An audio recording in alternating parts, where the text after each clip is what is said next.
Live from our 7 Tasmania studios, your nightly news with Kim Miller begins now. Good evening, everyone. Acknowledging decades of trauma, pain, humiliation and isolation, the bravery of victim survivors has been honoured today. The Commission of Inquiry into government responses to child sexual abuse has heard closing statements. It's found our institutions have been rife with safety failings and cover-ups coming at the price of justice. Setting a pathway to protection, the Commissioners have their final report ready. While it looks backwards in shame and horror to learn the necessary lessons, it also looks forward with hope and determination. Making their closing remarks today, the Commissioners hand in their work to the Governor tomorrow, 8 volumes long, with 75 findings and 191 recommendations, and more than 100 referrals to police or child protection agencies. Has the Tasmanian Government's response to allegations and incidents of child sexual abuse in institutions since 2000 been adequate? The answer is too often no. While welcoming some improvements, the Commissioners found greater staff awareness and training is needed, with too many cases brushed aside. Sometimes this was due to a lack of guidance and direction on how to manage incidents well. It was also due to ignorance, inertia and a desire to protect reputational interests. Pointing the finger at Ashley Youth Detention Centre and out-of-home care as those doing the most harm. 2 areas that Aboriginal children are overrepresented. Funding deficits that impacted these services to such an extent that policies and practices became outdated, standards declined, and ultimately children's safety was compromised. Calling for the urgent closure of Ashley and for out-of-home care to transition to non-government providers. Their recommendations prioritise prevention and reforming a complaint system that was not designed with child safety in mind. And tipped the balance too far in favour of adults' rights over children's safety. Expressing concerns the report may be redacted beyond their recommendations, they say the public needs to see it all and potentially more. We note that the Tasmanian Commissions of Inquiry Act imposes complex procedural requirements before doing so. These requirements are out of step with other jurisdictions. The Premier, ministers and more in attendance. So too advocates and victim survivors themselves. An emotional day, they say, is the beginning of change. Thankful they were finally heard. Having people listen and acknowledging that has been very meaningful. They must hear us. They must hear me. And in doing so, they're going to protect our future generations, I hope. At times we have wept with and for them. I have been humbled by the trust they have placed in this Commission. My hope is that we, through our report, have repaid that trust. For more, we're joined by state political reporter Josh Duggan. Josh, what's been the government reaction to today's closing address? Kim, the Premier's pledged today to listen, learn and act. He's acknowledged and thanked the Commission and their staff for their work, as well as victim survivors who've done so much to get us to this point. He revealed today that the government intends to table the final report and make it public on September 26, nearly 4 weeks away. He said it's crucial that the government has enough time to make sure that its response is done right, even as victim survivors have said that every single one of those days is going to feel like an eternity. He's also called out a culture of cover-up, saying it's unacceptable. I'm the Premier of Tasmania and I take responsibility, not only for the failures of past governments, but indeed present government as well. Today has been an emotional day for many, and there are plenty more of those to come in the months ahead. Kim? You're right, thank you very much there. That's Josh Duggan from Parliament. Well, one victim survivor has lodged a new civil suit against the state from failing to protect him from child sexual abuse. Ben FELTON says he was abused by a paediatric nurse at the Launceston General Hospital in 1989, which has caused significant mental health issues in years since. I'm 47 and I'm now trying to piece my life back together with nothing. And it's all because of one incident that nobody wanted to take any responsibility for. His claim for compensation against the state relates to all the pain and suffering, trauma, humiliation, which he has experienced since, and that he'll continue to experience. A Department of Health spokesperson said it was inappropriate to comment as there are legal proceedings underway. New data has revealed a slim majority of Tasmanians are leaning against a voice to Parliament. The Institute of Public Affairs commissioned a survey which found of the more than 1,100 locals polled, 53% will vote no, 42% yes and 5% are undecided. The Institute says it's one of the largest sample sizes conducted on the issue. Tasmanians are saying we want to have recognition of Indigenous Australians and we want better outcomes. However, there's not enough information about the voice to Parliament and its true powers and scope. With a majority of yes votes in a majority of states needed for the referendum to pass, Tasmania will be critical to the outcome. Labor is calling for a review into the Launceston General Hospital's emergency department. The Shadow Health Minister says it should be an urgent priority amid ED long wait times and bed block issues. The opposition claims 1 in 10 patients wait 30 hours for treatment. The Launceston General Hospital has the worst bed block in the country. We hear daily stories about ambulance ramping, and each of these things are symptomatic of a failure across the health system. Labor hopes a review could provide more opportunities to work alongside unions to find solutions. Fiery scenes at a community health meeting in St Mary's as the fallout from the town's only doctor stepping down intensifies. The government announcing its answer to the impending departure, but many worry it's just a band-aid solution. Anger, frustration and a growing lack of trust. Why has it taken Cyril to give his resignation before any of you stepped in to help him? How can we trust you to give us help?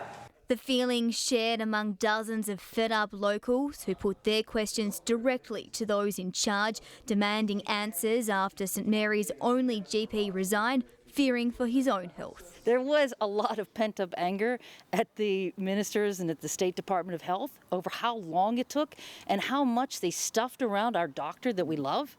So I can't change the past, but we can do everything we can to make things better for the future. The state government's solution, calling on third-party provider OCHRE Health to keep the hospital afloat. The St Mary's Community Hospital will continue. The health services are locked in and will be there going forward. Locum doctors will scrub in from October 2nd, OCHRE promising 24/7 cover. And we try our absolute utmost to get permanent doctors in as soon as we can. Leaders hopeful today's meeting will ease confusion for concerned locals. They're reassured the level from total panic has come down to just, we're worried now. But there are calls for more to be done. This actually hasn't resolved the issue. All it's done is to provide a band-aid, a short-term fix.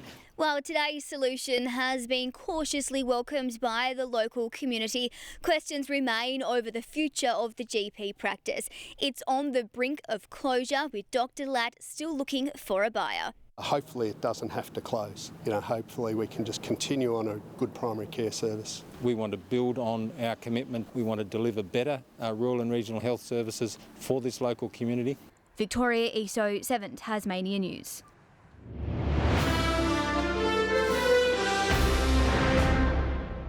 Tasmania Police has marked the end of an era, officially switching to a new radio network that links police with other government agencies. The $760 million encrypted service aims to keep sensitive information from being broadcast to prying ears. One final call out before eternal silence. This is Alpha One, signing off this network for the final time on behalf of Tasmania Police. As Tasmania Police switched over. All units, this is Alpha One. Tasmania Police greets TasGRN, and I welcome you all to the brand new digital and fully encrypted radio network Unite. Emergency personnel now all under one system on the government radio network, something experts believe is vital in critical situations. We're able to speak to our other agencies. We're able to do it very quickly with the change of a channel. The key feature of the new system is the encryption software, protecting communications from being picked up by scanners. When I was in investigative areas where people were sitting there with a scanner, knowing you were coming and open the front door, ready to come in. Now that's not the way we should do business. The minister a little blunter. For all those people that listen into the police scanner, it's time to get a Life or a Netflix subscription. While many will miss having a scan, police say the new technology will protect officers on the beat and those in the street needing assistance, a change from the challenges staff have faced in the past. Staff had a reluctance to actually speak openly on the radio when they were doing operations. The project, a logistical challenge. Hundreds of new communications towers were built, leaving no corner of the state uncovered. There's engineering sites right around Tasmania. It's bringing online thousands of people. John Hunt, 7 Tasmania News. Our iconic fundraiser is about to reach full bloom. The Cancer Council is hoping to raise millions of dollars across the country for Daffodil Day tomorrow, with every dollar given in Tasmania staying here. Making a difference one bloom at a time. Daffodil is a symbol of hope, and we use that as a symbol of hope for those impacted by cancer and going through cancer treatment. Bunches of fresh cards as well as merchandise will be on sale tomorrow for Daffodil Day. The fundraising event just as crucial to developing cancer research as it was when it first came to Tasmania nearly 30 years ago. Every day, almost 10 Tasmanians are diagnosed with cancer, so it's a pretty staggering number. Hobart's new St Luke's facility will be one of 50 locations painting the town yellow. Our vision is to make Tasmania the healthiest island on the planet, so being able to partner up with such great organisations and provide a space to be able to reach more people is something we're really proud that we can do. We will have our supportive care staff and our prevention staff over the next few days on the Thursday and Friday, so people can come in and chat to us. The doors of St Luke's Health Hub will also be open to members of the public hoping to learn more about Cancer Council's work from the CEO herself at 1 p.m. tomorrow. The community is encouraged to give where it can to help Cancer Council Tasmania hit its $80,000 target. Brianna Boylan, 7 Tasmania News. And Tasmanians raised more than $150,000 during this year's Vinnie's Sleep Out, forming part of the $9 million raised nationally. The funds will go towards more bedding, meals and other forms of assistance for those doing it tough. There are nearly 2,500 people sleeping rough across the state. Classic cars will cruise into Rest Point Casino on Sunday, all in the name of a good cause. The Shannon's Motor Show will roar into life, raising money for Variety. More than 40 cars and bikes worth a combined $12 million will be on display, with the prancing horse featuring heavily. We got some cars that have probably never been seen before. Everything from late model Ferrari Pista, it's only 2 years old, in excess of $1 million. We asked for some red cars to celebrate Variety Red, and we will end up with a room full of red Ferraris on Sunday. Tickets cost $5, with funds raised supporting Variety's Creative Arts program. School students and those most in need are set to benefit from a fresh community garden in Hobart. The produce is set to be donated to food services and schools to encourage healthy habits at home. An abundance of fresh fruit and veg to feed the next generation. We planted it in December last year to provide produce to School Food Matters. The Government House Community Garden will provide the ingredients for thousands of meals across Tasmania, the vast majority students. It's hoped to inspire budding gardeners and chefs to create meals from the garden straight to the plate, giving them first-hand experience planting and harvesting vegetables, fruit and herbs. You see students enjoying meals together connecting with students that they don't necessarily sit with in the classroom. They're not the only recipients. Donations will also be made to Loaves and Fishers. The group serves 16,000 meals a week to the 1 in 5 Tasmanians who can't afford to put food on the table. We're able to get meals to those people and to make sure that they are nutritious meals so that they're experiencing what it is to eat a nutritious meal, particularly at one of the toughest times in their life. There are calls for more community garden spaces like this one to combat the growing number of Tasmanians who are suffering from food insecurity. We are always desperately in need of additional inputs to provide meals to Tasmanians in need. Ruby Cairns, 7 Tasmania News.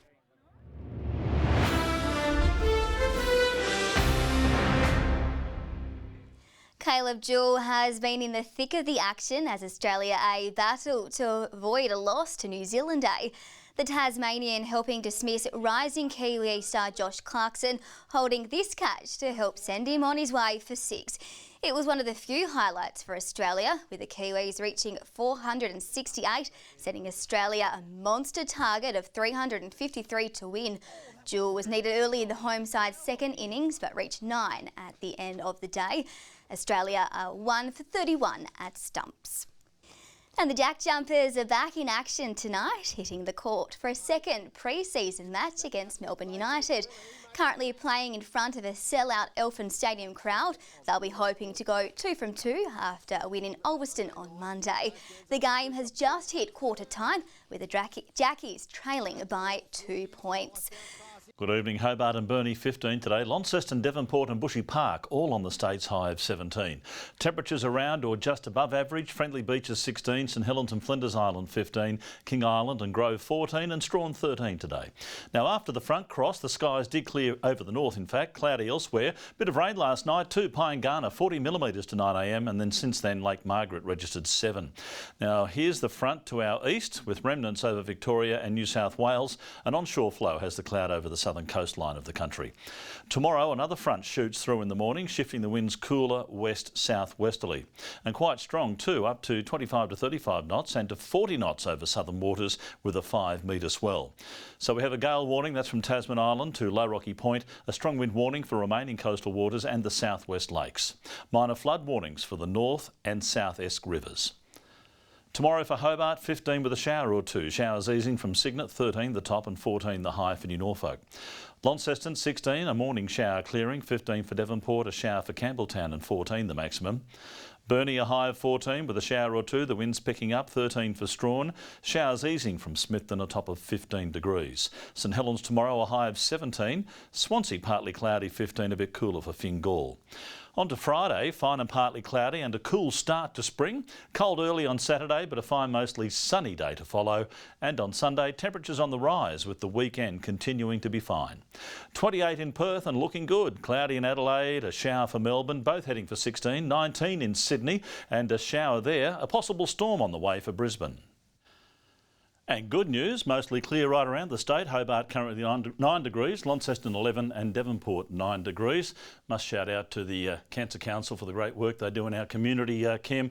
The big day tomorrow, Daffodil Day, lots of activity going on. I know you make it a mission to get around every street corner to buy some merchandise. We look forward to seeing what you're wearing tomorrow night. A daffodil. Thank you very much, Murph. And that is all your news for now. We'll be back later with updates. Thanks for joining us. Good night.